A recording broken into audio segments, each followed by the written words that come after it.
It's the Security Weekly News, episode 291. I'm Doug White, and it's Friday, the 22nd of April, 2023. We've got Elon, Clop, EvalPhP, VMware, Google, Fancy Bear Strikes Back, routers, 3CX, Aaran Leyland, and more on this episode of the Security Weekly News.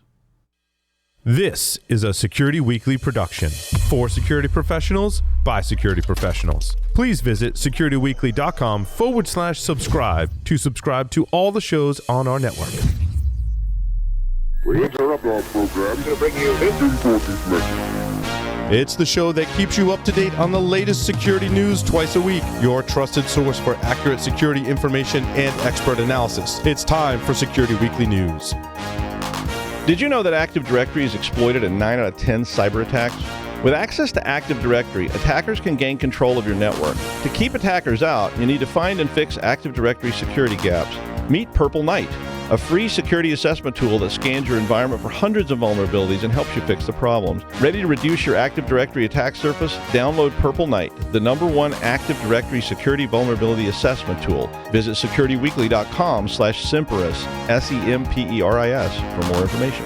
Business Security Weekly is recorded on Mondays at 3 p.m. Eastern Time. Each week, we address the challenges facing CISOs through our guest interviews, including former and active CISOs. Our news segment is focused on leadership and communication to better help security leaders translate and communicate security risks into business risks. Jason Albuquerque, Ben Carr, Tyler Robinson, and others add their expertise to the conversation. I'm Matt Alderman, and I hope you search for Business Security Weekly in your favorite podcast catcher and subscribe to download our latest content. Yeah, all right. Well, hopefully you enjoyed 420 for the good reason and not the bad reason. I was wondering where all the traffic went when I was driving to class yesterday, and then I kind of noticed that everybody was sitting in front of the weed shop. So it was, I was like, oh, that's what's going on. I really wasn't aware of it. I'd forgotten all about what day it was. Well, apparently March 2023 was the biggest month ever for ransomware. 459 attacks were reported by analysts, which represents an increase of 91% over February and a 62% increase over March of 2022. Now, according to this article, the reason for this huge increase was a vulnerability in Fortress Go Anywhere MFT secure file transfer tool. The Clop gang exploited that vulnerability to steal data from 130 companies in just the first 10 days of the month. So it sounds like we need to get a posse together, y'all. The Clop gang done robbed the stage again. But Clop performed 129 recorded attacks in March, according to a report from the NCC group.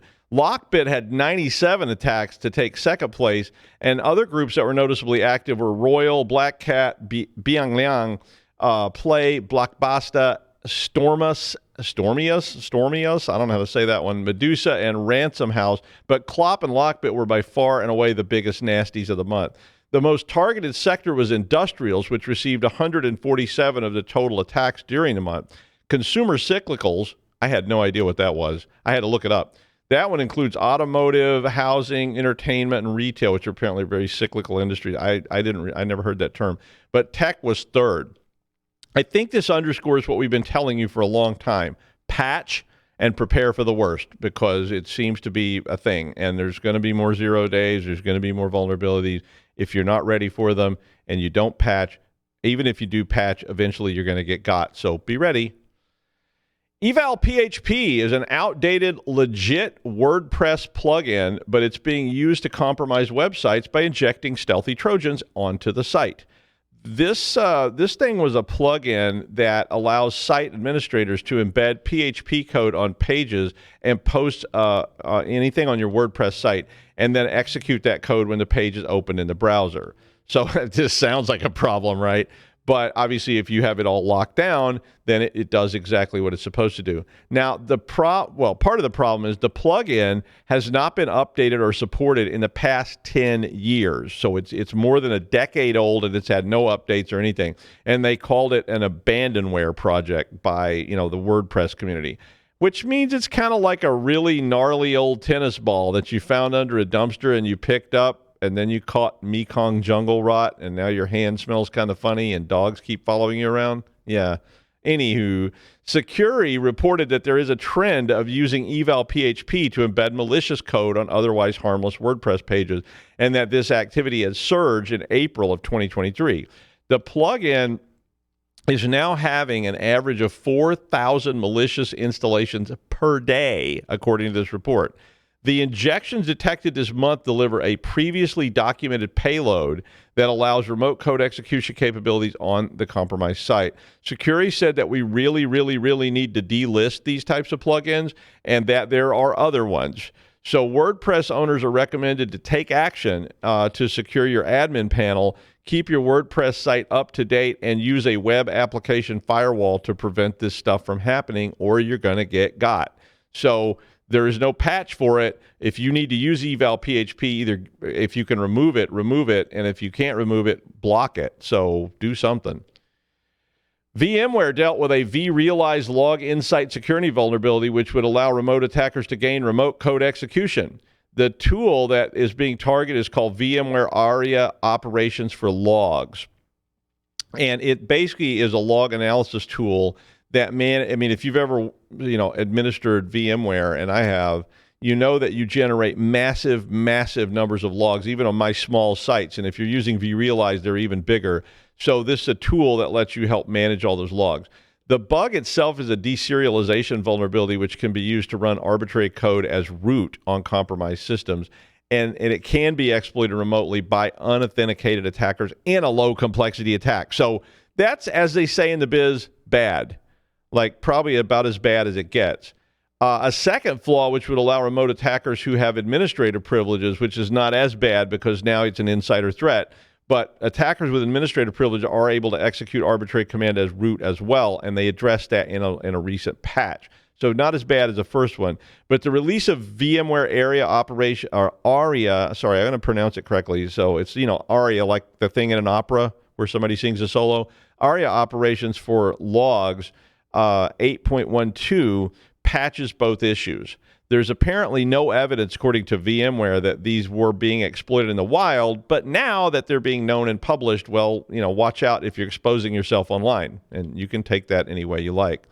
Other critical vRealize bugs were patched in January, so if you are using vRealize, it really might be a good time to just take a deep breath and say, spring cleaning, let's patch and update. I know it's a big deal to patch and update VMware. I've done it. I need to do mine. Gonna do it. Mine's, of course, walled off, so you can't actually get to it from outside, but nevertheless, it still needs to be patched and updated. Google patched another 0-day in Chrome today, or on I think it was on Tuesday. This one is a high-severity integer overflow issue in Skia. Google Tag reported the bug originally, and Google said they were aware an exploit exists in the wild for the vulnerability, so people are publishing exploits. This is the second 0-day this year already that has been patched in Google Chrome. The latest update of Chrome 1.12 has 8 security fixes. 5 of those vulnerabilities were reported by external researchers, and 4 were rated as high-severity vulnerabilities. Google's already paid out about $20,000 in bug bounties on these. They did not have to pay for this latest one because it was discovered by Google Tag, and they don't pay for internal fines, I guess. Too bad, they should. The United States and the United Kingdom agencies have issued a joint advisory to warn about attacks on Cisco routers by Russian APT Fancy Bear. Fancy Bear has been linked by the United States and the United Kingdoms to a Russian military intelligence unit in the GRU. The report said that the group had been targeting U.S., Ukrainian, and other European countries, starting in 2021, and that the exploited vulnerabilities still pose a significant risk. Cisco said, quote, "It is deeply concerned by an increase in the rate of high sophistication attacks on network infrastructure."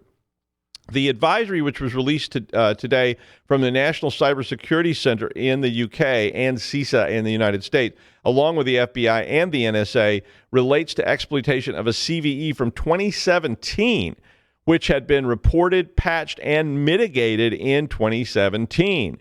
Cisco's been warning about in-the-wild exploitation of this since 2018. But guess what? It's still out there. The flaws are in the Simple Network Management Protocol subsystem, which is SNMP, and it is in Cisco iOS and iOS XE.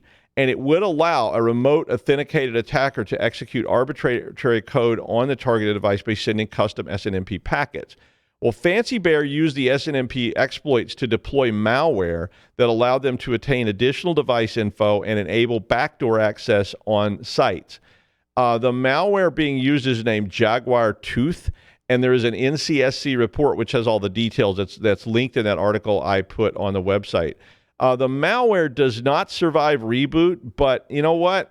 I don't think people reboot their Cisco devices very often. I mean, I've done response on them and found, Cisco stuff that have been running for 10 years and never been rebooted ever. It's not designed to be rebooted. And, people use the running conf and they forget to overwrite the startup conf, and then they have a power outage and all hell breaks loose. Patching is an obvious solution to this, but it's always a challenge with your Cisco stuff. And Cisco does have a separate blog post that's also attached to that article that has resources for hardening their devices, detecting attacks, and performing forensics in case you didn't do any of the other stuff. But if you can patch it, patch it. If you can't, mitigate it, but be aware of it at the very least. So, if you've got old Cisco stuff running, and almost everybody does that uses it, be aware. And speaking of routers, I have a lot of them.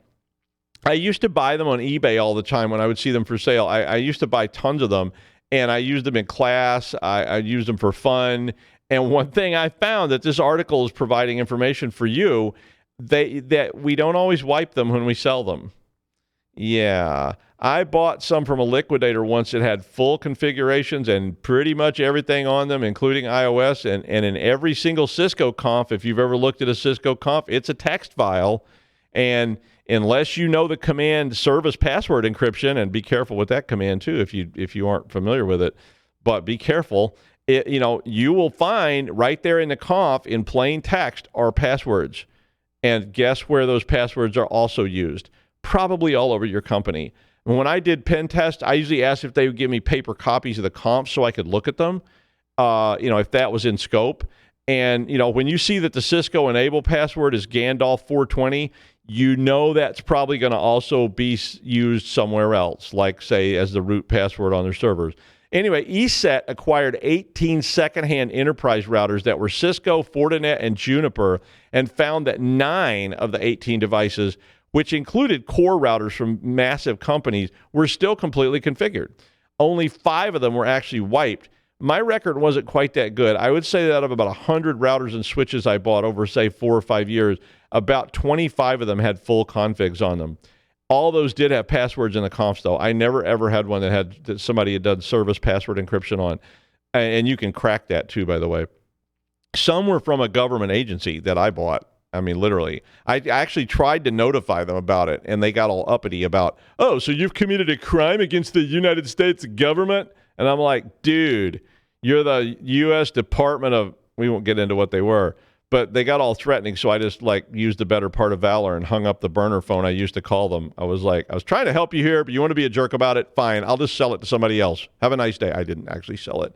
Black helicopters often circle near where I live at night, so, ESET's list included a large tech company with more than 10,000 employees. I highly recommend doing this as a hobby. I used to buy hard drives like this too.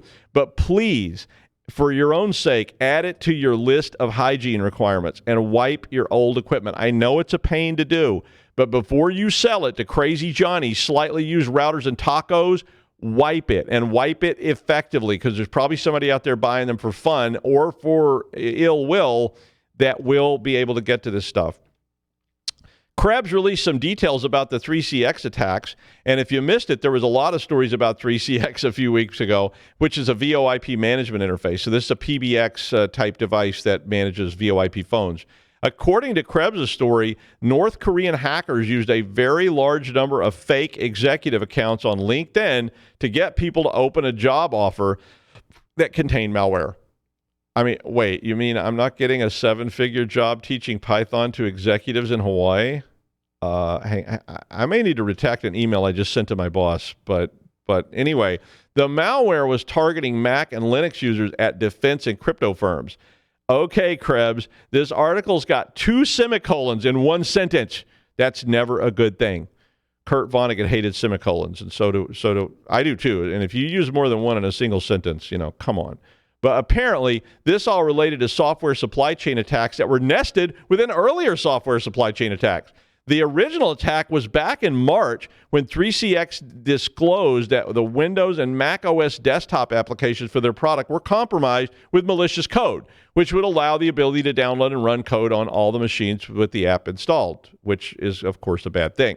Now, this affected more than 600,000 customers and 12 million users worldwide. Mandiant released a report on Wednesday which said that the original attack probably began in 2022 due to a 3CX employee installing a malware-embedded package which had been distributed in an earlier software supply chain compromise in a software package from trading technology called Xtrader. So Mandiant said this was the first time they've seen a supply chain attack lead to another supply chain attack, which is pretty interesting. The initial attack was traced to a VPN which used the employee's corporate credentials 2 days after their personal computer was compromised. Now, Mandiant said the attack source was Lazarus, which is a North Korean state-sponsored attack group. Kaspersky and Elastic had reached this conclusion earlier. Mandiant probably knew about it, before they did, but they didn't release the report until Wednesday. So there is a whole story here about how all this happened. And, I guess my point with it is you may want to remind your people to be very, very careful about opening any sort of file, especially if it's sent to you unsolicited. Even if it says you're going to get a 7-figure coding job with housing provided on the island of Bali, these ads were mostly job offers from HSBC, Hong Kong Bank, for C++ Python developers.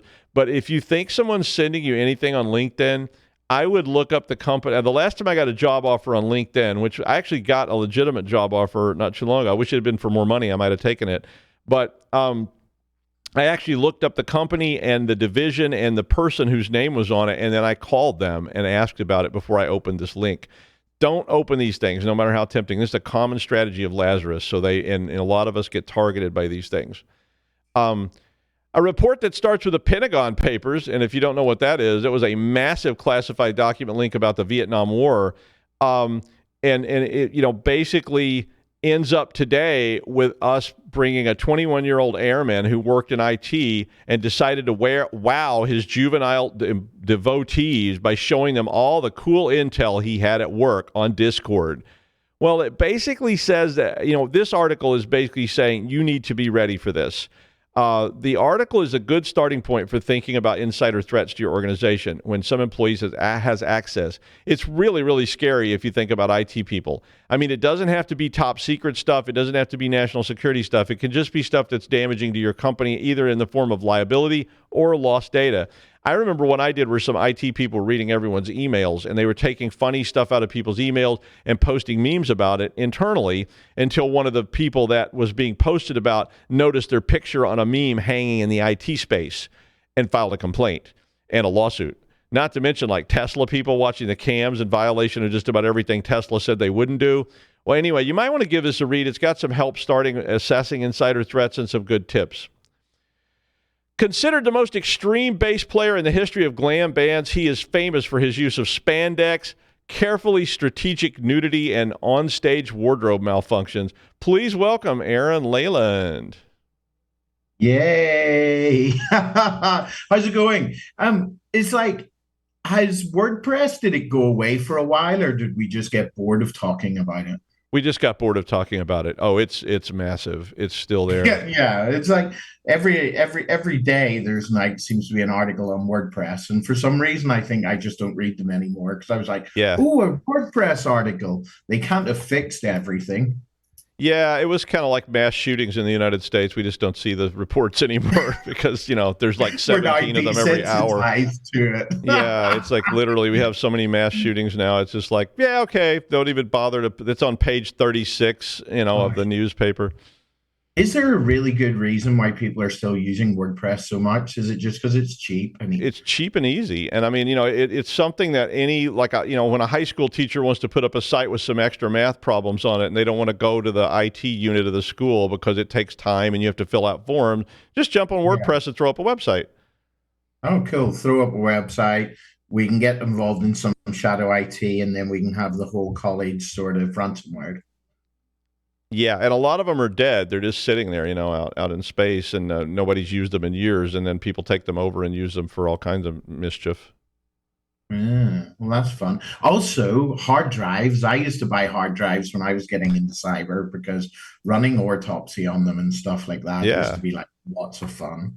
It is. Routers and switches are fun too. You should try that part out because they were pretty cheap. You could get like a Cisco, like a 2621 router for like $50.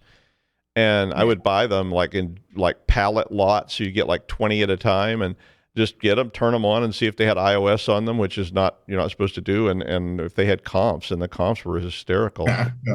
I live in a really high flat in London with very few bedrooms. So my ideas of buying many routers and switches, I'll have to find somewhere. You can use them to make bookcases. You put like 5 on each side and put a board across them, and there you go. You got a Cisco bookcase of. And then I could heat my apartment with them. You could if you turn them all on. Yeah, absolutely. They're far more efficient than burning old logs and garbage to keep your apartment warm. Well, yeah, our 3 coats and a big quilt. Okay, thanks, Doug. So apparently a creepy website can find every photo that exists of you offline or online. Now I'm offline. Somebody put me offline before we go back online. The link's in the show notes. The website Primeyes, not Pimp Eyes, as someone called it the other day, has been called on Twitter the most disturbing AI website on the internet. That's pretty cool, for its ability to locate every picture of you that's available online. Basically, that's not true, though. As the research that I've done over the last couple of days, it does not include social media. So no fun there then. The article continues. A new facial recognition website has left the internet shocked after it is helping people find every picture that exists of themselves online. It uses a specialized bot to locate every picture of a person that's ever been shared online and is emerging using an artificial intelligence tool. I can also tell you that's not true either, because there's some pictures on the internet that I know of myself that are way back, like my MySpace picture, for instance, and it didn't find that. So anything that's been archived a little bit, it probably can't find it. I can't find it anyway using the tool. So touted as a stalker's dream. So that's not me and you, Doug. That's other people. It is an identity search engine that's said to be similar to, yet a bit more sophisticated than Google's reverse image search tool, which I did run through some of my pictures earlier, and it just came up with them pictures. It didn't come up with pictures similar or other pictures of me. It just come up with that picture, which I guess that's what it's meant to do, maybe. I don't know. Maybe someone can tell me. Okay, using the website, you could upload a photo of yourself and then use it to find any embarrassing old photos, even random crowd shots that you've somehow managed to photobomb without realizing. The tool does come at a cost. So, stalkers beware, you're going to have to fork out some cash. The Protect subscription costs $79.99 a month, and the advanced version is $299.99. But after paying the amount, it'll give you, that's the large amount, access to unlimited image searches, as well as access to the websites hosting your photo. Despite being criticized as creepy, which me and Doug have never been criticized as being, Primeyes has also been praised by people for improving their privacy online. Well, I guess that's the point, maybe, sort of, definitely. Well, that's the point according to the creators. One Twitter influencer, Kirsten Ruby, said, "I like Primeyes.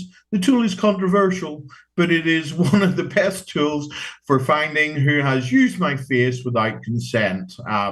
Yeah, I didn't look up her face. I didn't see if I needed to use it without consent.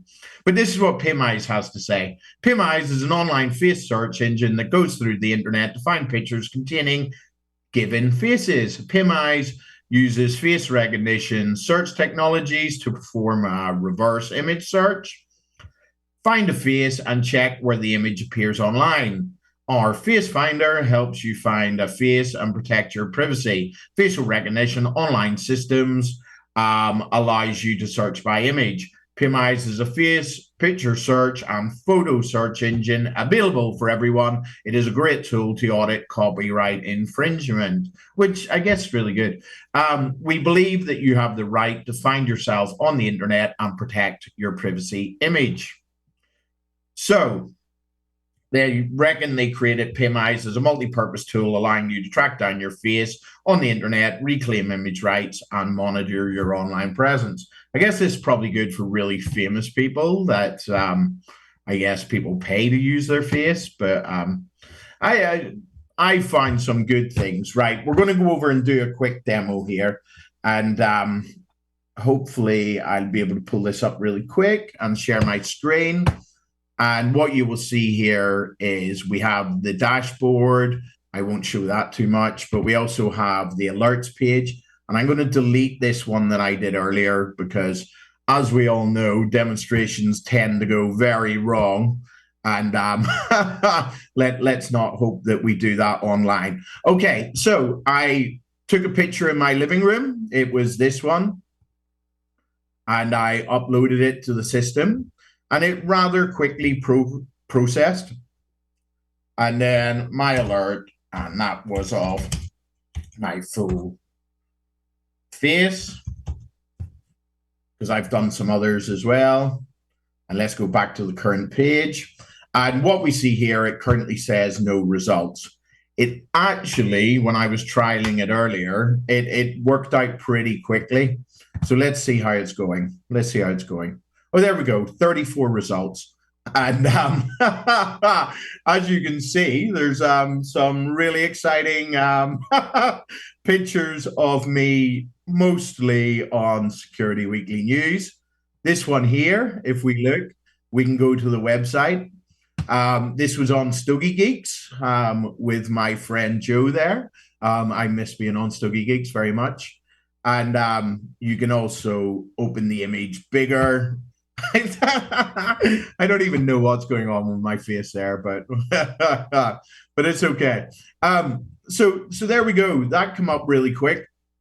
And on this subscription that I'm on here, it allows you to put 3 photographs on, and then it just continuously pulls, I guess, and pulls up any new photographs. If we go back to the dashboard on alerts, I uploaded some other pictures. So I actually uploaded my internet dating profile picture, which has me drinking an espresso martini. You can't see it very well there. But strangely, it brought up a picture that wasn't in the full face one. So that was this picture. And this is actually a picture of myself and my friend Trevor when we were in Ukraine. And this, let's go to where it opened pretty quick anyway. And this actually went to a Boston Globe article. And there you can see there is Trevor and me in the Boston Globe. I am covering my face there, but strange, when it was the full face, it didn't find me, but I'm covering my face and it did find me. So there we go. Make of that what you will. But when we go back, I actually went back, and it's been many years since I haven't had a beard. So I uploaded a photo where I haven't got a beard, and it didn't find anything. But what it does say here, as I mentioned earlier, please note we are not looking for photos on social media. So I guess when I was previously in the military and didn't have a beard, my online profile wasn't very large, but also it didn't pull up the pictures of me with a beard, without the beard. So I don't know. The AI is good, but maybe it's not great. Maybe it's getting better. If you look here, you have like a $79.99 one that gives you 25 daily searches and 15 permanently set up alerts. But what it does do is the most interesting thing, really. It gives you a tool for drafting and sending up to 80 DMCA and GDPR takedown notifications. You can, there's probably a business idea here. For £300 a month, you can have 500 alerts. So you could probably manage the image of 500 people. I don't know. I don't know how long the longevity of that business idea is, but that's just along with the takedown requests. And if we look here for the takedown requests, they're looking your name, address, phone numbers, passport or ID, a photo scan of your signature, and some consent tools. So I don't know. Can you walk around the festival and see a hottie you like, take a picture of them, and then search for them on the internet? I'd say yes. Can you go on to internet dating and cut someone's picture out of it, screenshot it, as I did with my picture on internet dating earlier, and find out details of them if they have an online profile? I'd say yes. So, yeah, pretty interesting tool. What do you think, Dr. Doug? I think it's a really interesting stalking tool. Like you said, I think if you're super, high profile and people pay you for your image, then it probably is useful. But I'm also suspicious as what they're going to use my images for. I'd have to read all the fine print. And I do think it could be used as a stalking and or hunting tool. If I was looking for somebody I had a warrant for or something, I might jump on there. I don't know how legal that is in whatever your locale is, but definitely interesting. Actually, you brought up a good point there.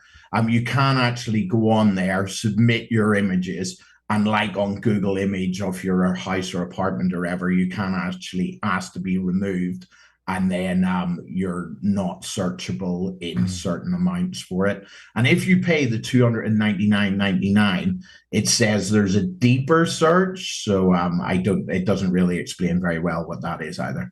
I find it hard to believe that many individuals are willing to pay $80 a month even to have this kind of service. It seems more like a service that would be used by commercial entities at that price point. I'm not. Yeah, or you're a super stalker with endless money. It also seems like you could fool it. You could make fake images of people and then have it, look what I found searching for Aaron. Here's a picture of him, right? with 7 Just set hookers up a and a limousine with your name and like hundreds of images next to your name and see what it scrapes. I don't know. All that stuff is very privacy worrying, I think. But I know they're trying to protect people's privacy, but it seems kind of worrisome at the same time.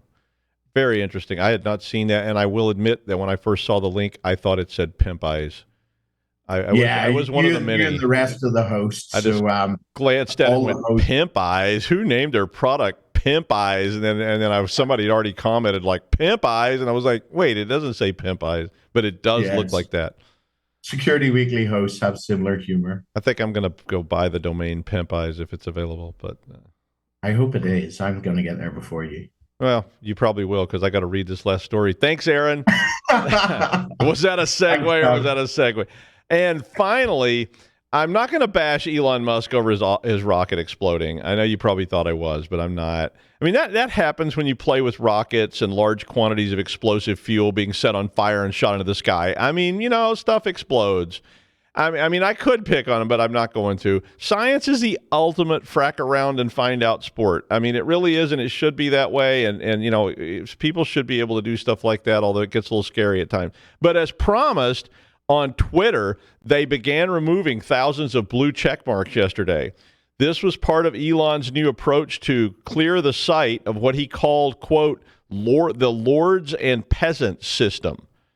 So I don't know if he's joined the Khmer Rouge, if he's trying to become like some kind. I don't really understand. Sounds a lot like 1984 to me. But anyway, that means a lot of big shots will lose their check marks unless they begin paying Elon a monthly fee to keep them. Elon said this would democratize journalism somehow and empower the voice of the people by somehow verifying anyone willing to pay $8 a month. Yeah, that just doesn't sound right to me. But Elon says a lot of things. I mean, and since Twitter seems to be rapidly turning into like 4chan plus, I don't think I'm going to be paying them anytime soon. Pope Francis, Donald Trump, Justin Bieber, Katy Perry, Lady Gaga, Ronaldo, Jack Dorsey, and all have so far dropped their check marks and refused to pay Elon $8 a month to keep their check marks. I never had one. I don't care if I have one or not. But, honestly, I keep wondering if Elon sold Twitter short before he bought it. Probably illegal, but that never stopped a good scam anyway. That's the news. Thank you, Aaron. We'll see you next week on the Security Weekly News.